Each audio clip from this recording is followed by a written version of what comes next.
Welcome back. We've been going through an overview of the Bible. We started right at creation, and we've made it to the book of Acts at this point. Paul, the apostle, has been going from city to city, telling people about Jesus. He starts by going to the Jews in the synagogues. He gets thrown out and beat up, and then he goes to the Gentiles and preaches to them, welcoming them into the kingdom of God.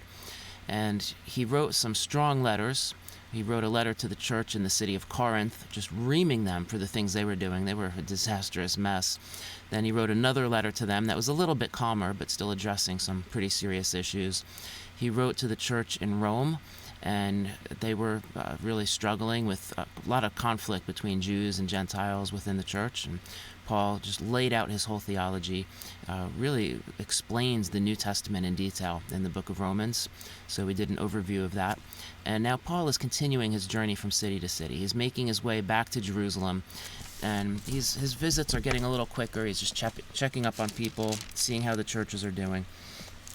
And he stopped at one city and got to Troas, stayed for 7 days. On the first day of the week, they were gathered together to break bread. So there's a whole group of people there getting together to eat. When they say break bread in Scripture, sometimes it just means break bread. You eat dinner together. Other times it has to do with the Lord's Supper. But whichever one that is here, they got together to break bread. He intended to leave the next day, and he prolonged his message until midnight.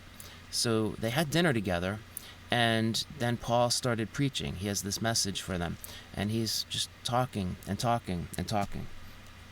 Well, Luke, who wrote Acts, gives us a little description of the room. It says, in this room there was a young man named Eutychus. He was sitting on the windowsill and sinking into a deep sleep.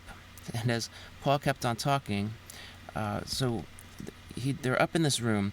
It's nighttime, so they would have candles lit, right, just for a little bit of light. The candles or torches that are in this upper room here are giving off certain fumes. Eutychus is there, and I picture him as like teenage guy just sitting in the windowsill listening to Paul, all relaxed.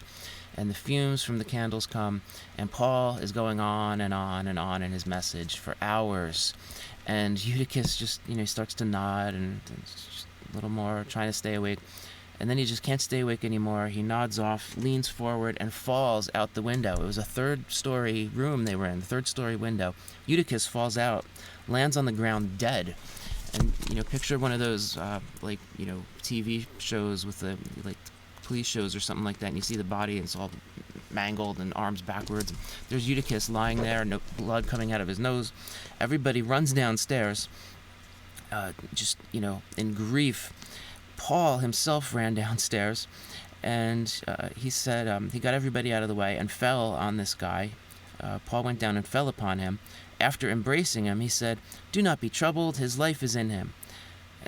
So Paul raised this guy from the dead. Paul just preached somebody to death, right? And Paul runs downstairs, picks the guy up, and I'm not clear from the way the text is worded whether he survived it and he was okay, or Paul brought the guy back from the dead, right? I really don't know which it was. He embraced him and then said, "Do not be troubled, his life is in him."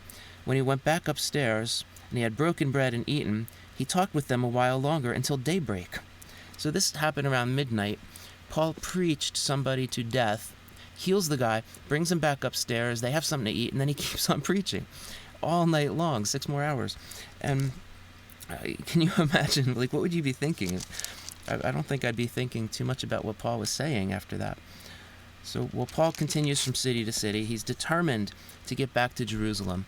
And in a bunch of these cities, there are prophets in the cities, and the prophets keep telling him, "Paul, please don't go to Jerusalem.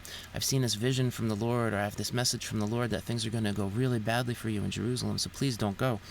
And Paul says, I'm willing to suffer for Jesus. If they arrest me, I don't care. I'm willing to die for Jesus. Doesn't matter to me. I need to get to Jerusalem. Well, he gets there, and the Jews that are in the city that he knew, he had friends there, and they greeted him. And, great big reunion, and they're all talking. And the people had a concern. They said, "Paul, there are thousands of Jews here." Now, he got there just for one of the big feasts. I believe it was Pentecost. And thousands of Jews are here who are zealous for the law. And they've been told about you that you are teaching all the Jews who are among the Gentiles to forsake Moses, telling them not to circumcise their children, nor to walk according to the customs. In other words, all these Jews, these Jewish believers, they hear about Paul, and all they hear is Paul is teaching us that the Torah is bad. You shouldn't follow the Torah. If you follow the Torah, that you're a bad person. Forsake the law, and that's really not what Paul was saying. Paul was saying Jesus fulfilled the law, and that the law shows us how corrupt we are and how deeply we need God's intervention. But he wasn't really telling them to stop being Jews. He was telling the Gentiles they don't have to become Jews to really be following Jesus, but he was telling the Jews if they're relying strictly on the law to please God or to be righteous in God's eyes, then it doesn't work that way. But he wasn't telling them don't obey the law. So it was a big, huge misunderstanding. But thousands of people were hearing this about Paul, and these thousands of people are right there in the city. Well, Paul went into the city, and somebody saw him and cried out, "Men of Israel, come to our aid. This is the man who preaches to all men everywhere against our people and against the law and this place. And besides, he has even brought Greeks into the temple and has defiled this holy place." Well, there were certain parts of the temple area that Gentiles could enter, but for the most part, Gentiles had to stay toward the outside. They saw Paul with this Gentile guy, and they just assumed that Paul brought him into the temple, into the area that's forbidden to Gentiles. And it's kind of how things work, right? Rumors are spreading about Paul. He's like enemy number one in their eyes. He wasn't doing the things that they were accusing him of, but they didn't know that, and the mob formed. Everybody just instantly believed, oh wow, he's more corrupt than we even thought, and it must be true. Right? They didn't check Snopes. They didn't, fact-checking or anything. They just assumed all this is true. They grabbed Paul. This mob forms. They drag Paul out of the temple area, and they're trying to kill him. And some of the Romans see this, and they send the soldiers down. The soldiers surround Paul, get him away from all the Jews that are trying to kill him, and they arrest him. They start taking him up the stairs. So he's bound with chains, and now keep in mind, Paul is a Roman citizen. The Gentiles who are arresting Paul, the Romans, they don't know this. And if there are certain rights that Roman citizens have. Unless you're specifically charged with the crime, you can't be bound in chains and led away like this. So what they're doing to Paul is illegal because Paul is a Roman citizen, but they don't know that. They think, we find out later on, they think Paul is some Egyptian guy that was leading revolts. So they also make some assumptions about Paul. They bind him, take him away, and when they got to the stairs, he was being carried by the soldiers because of the mob. The mob was trying to grab at him and kill him. Well, the multitude of the people kept shouting, "Away with him!" And the soldiers are trying to figure out, what in the world has this guy done? And he says to them in Greek, "May I say something to you?" And they're all surprised. They stop, and Paul's in a safe place here on the stairs, and they say, "You know Greek? You can speak Greek? And you're not the Egyptian then, who some time ago started this revolt and led 4,000 men into the wilderness?" And Paul said, "I am a Jew of Tarsus in Cilicia, a citizen of no insignificant city, and I beg you to allow me to speak to the people." And the soldiers are so surprised by this, they're like, okay, well, if you're a Jew, then, and you want to speak to these Jews who are trying to kill you, I guess, sure, go ahead. So Paul gives this big speech. They quiet everybody down. Paul's giving this speech. The Jews really are listening to what Paul says. And he's going on and telling his whole story and how he started following Jesus and all these things that have happened. And he went on these journeys. And at some point, he explains the Jews who were in these cities rejected him. He would go into one synagogue after another. And I would go and imprison in the past, I was the one who went and imprisoned all these people. And I was shedding this blood. But then Jesus said to me, "Go, I will send you away to the Gentiles." And Luke, who's writing this, said they listened to him up to that statement. As soon as they mentioned the Gentiles, they raised their voices and said, "Away with this fellow from the earth. He should not be allowed to live." Right? And the Roman soldiers are there, who are Gentiles, listening to this, and Paul's speech was going really well until he said the word Gentile. God sent me to the Gentiles, and then everybody wants him dead because he cares about the Gentiles. the commander ordered Paul to be brought into the barracks and examined by scourging.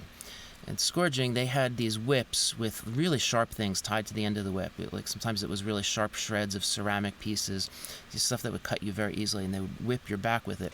And they got Paul all tied up, all secured on this table, stretched him all out, backs exposed. The one Roman soldier grabbed his whip, and he pulls his arm back, and he's ready to go. And Paul says, "Excuse me, is it lawful for you to scourge a man who is a Roman citizen and uncondemned?" And the arm starts forward and stops. He's like, "Wait," eyes get real big. "You're a Roman citizen?" "Yes, absolutely." And they converse a little bit. Now everybody's terrified of Paul because everything that they have just done to Paul is completely illegal. If Paul was not a Roman citizen, it would be okay. But as a Roman citizen, Paul has rights, and they violated every one of those rights. So the commander and the soldiers, they're all afraid of Paul, and now they have to walk a really fine line. They can't let the riot continue. They can't just release Paul because the riot would get out of control. Paul would die, and there's a riot, and they're responsible for making sure there are no riots. But they can't keep Paul in chains, right? They really have to walk very carefully now, which gives Paul a huge advantage. Well, they decide they're going to send Paul to Caesarea. It's a city right on the Mediterranean, and he can go there, and he'll be put on trial there. So the Jews, they made a vow to each other that they would neither eat nor drink until they had killed Paul. And they come up with this plan. They know that Paul will be sent to to Caesarea, and they on the way they're going to ambush the group of people taking Rome there. Well, somebody who knew Paul very well found out about this and let the Romans know, and the Romans took this threat very seriously. And so they ended up putting 200 soldiers around Paul. This is like, a large military escort to get Paul from Jerusalem over to Caesarea. Well, he gets there, and he's told that he'll have a hearing after his accusers arrive, and he gave orders that Paul be kept in Herod's praetorium, and he's there for a while. He ends up being there for about 2 years. There's a governor there. His time as governor ends and somebody else takes over. The governors, they kind of want bribes. They'll leave you in there hoping that you'll offer them some money, and they'll kind of look the other way and let you go. Paul doesn't do that. And finally, he comes on trial finally under this guy named Festus. Festus wanted to get in good with the Jewish population, and he knew the Jews hated Paul, and so he's trying to do Paul a favor. He figures, I'll send Paul back to Jerusalem. The Jews want that. They will put him to death, but it'll be their trial, their terms. I give them permission to do it.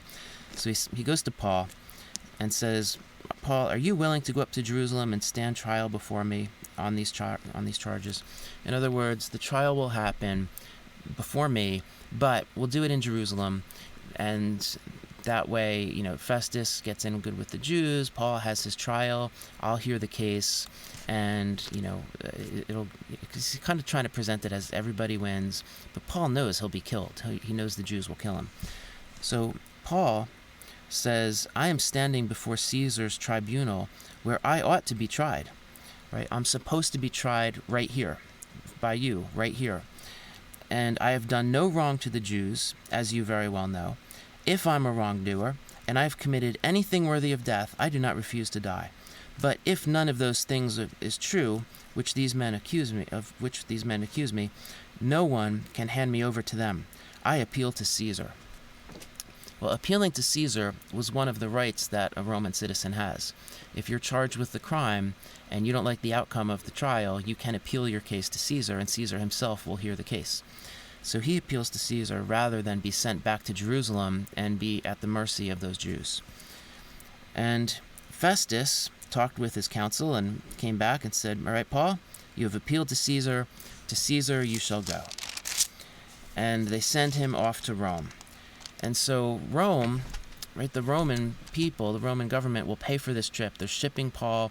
There would be ships going right from Caesarea all over the place. They get Paul on one of these ships.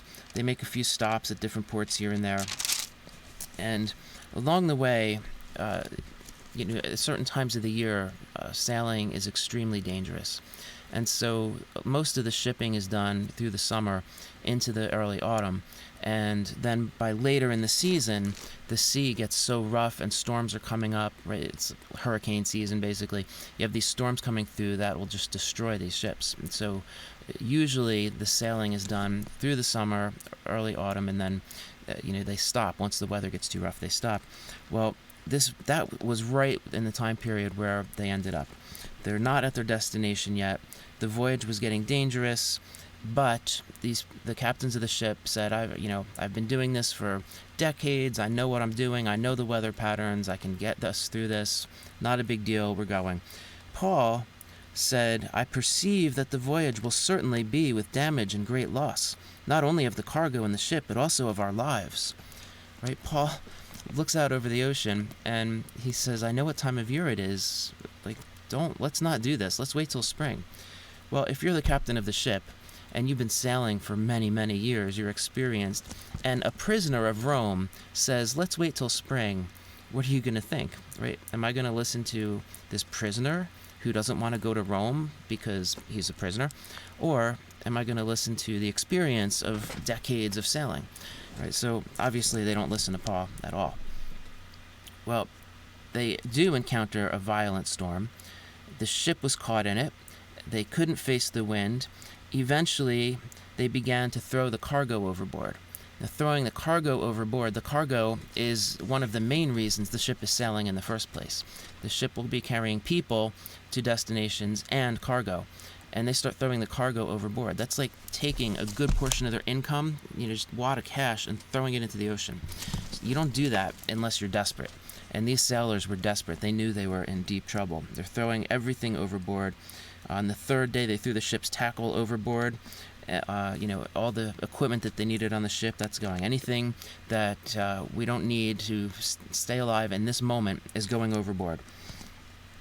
And after many days, the sun and stars did not appear, and this was no small storm. Luke, the author of this, he writes that kind of thing all the time. This was no small storm, really big storm. And all hope of being saved was gradually abandoned. And Paul stepped up and said, Men, you ought to have followed my advice. I told you so, Paul says. You should have listened to me. I told you this would happen, but no. Well, instead of, just continuing to rub it in, Paul says, Yet now I urge you to keep up your courage. There will be no loss of life among you, only of the ship. This very night an angel of the God to whom I belong and whom I serve stood before me, saying, Do not be afraid, Paul. You must stand before Caesar. Behold, God has granted you and all those who are sailing with you. God has granted to you all those who are sailing with you. I'll spare their lives for your sake, Paul. Therefore, keep up your courage, men, for I believe God that it will turn out exactly as I have been told. But we must run aground on a certain island. Well, not too long after that, a bunch of the sailors tried to get away in the lifeboats. And Paul found out about this and went to one of the soldiers and said, Unless those men return and stay on the ship, you yourselves cannot be saved. So the soldiers went and cut away the lifeboats. Right at that point, you're desperate enough that you listen to this prisoner. So, his God is our only hope at this point. Well, they end up crashing right off the coast of Malta.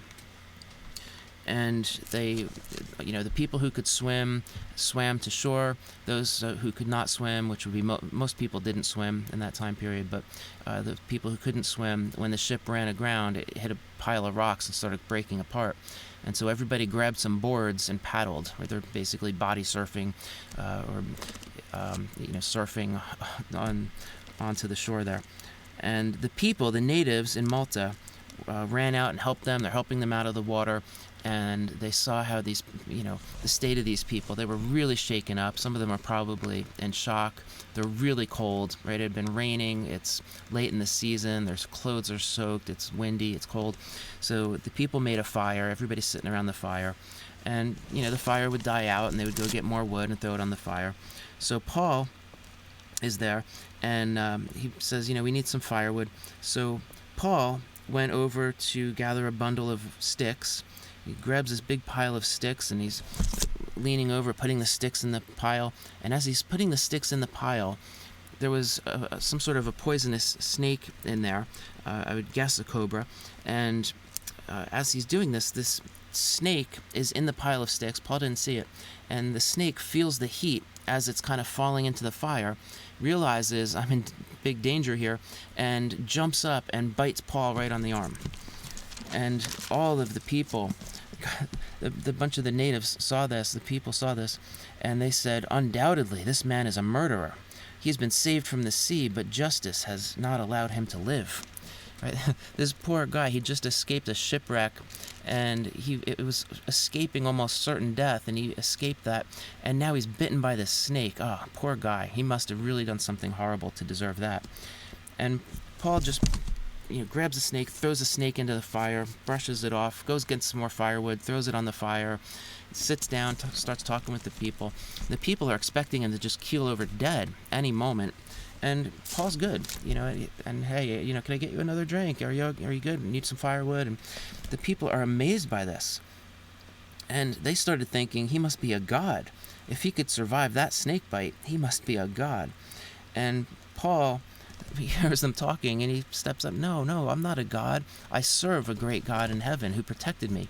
And he starts explaining who this God is, and starts talking about Jesus, their king, and the kingdom of God. A bunch of them start following Jesus. Well, finally, Paul gets to Rome, and he stays in Rome for 2 full years. Now, he's been arrested, but he's not really been accused of any specific crime. And, when he was first arrested, the guards, the soldiers, did things that were completely illegal. So what would happen very often, if you're in Paul's situation, you're not accused of a specific crime, you're a Roman citizen, but you have been arrested, and there's some reason you've been arrested, you're waiting for your trial. Well, instead of throwing you in prison, very often they would just let you rent an apartment. You're free to go. You can go into town. You can go to the movies. You can, come back, have friends over. And there's going to be a Roman soldier, kind of there with you all the time, making sure you don't just run off. But he's not a dangerous criminal. He has to stay with the soldier. The soldier always has to be with him. But he has tremendous freedom.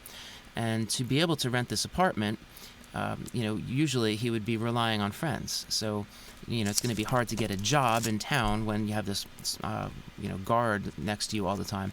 So he'd have friends come and give him some cash and bring him food, and, he'd hang out with them, show him around the city. And that's really how he spent these 2 years. So he's in Rome. He's charged with a crime, and that's where the book of Acts ends. We know from history that Paul was released. They didn't charge him with anything. He finally had his trial. He was let free. And a few years later, he ended up being arrested again and sent to Rome again. And that second time, Paul was put to death.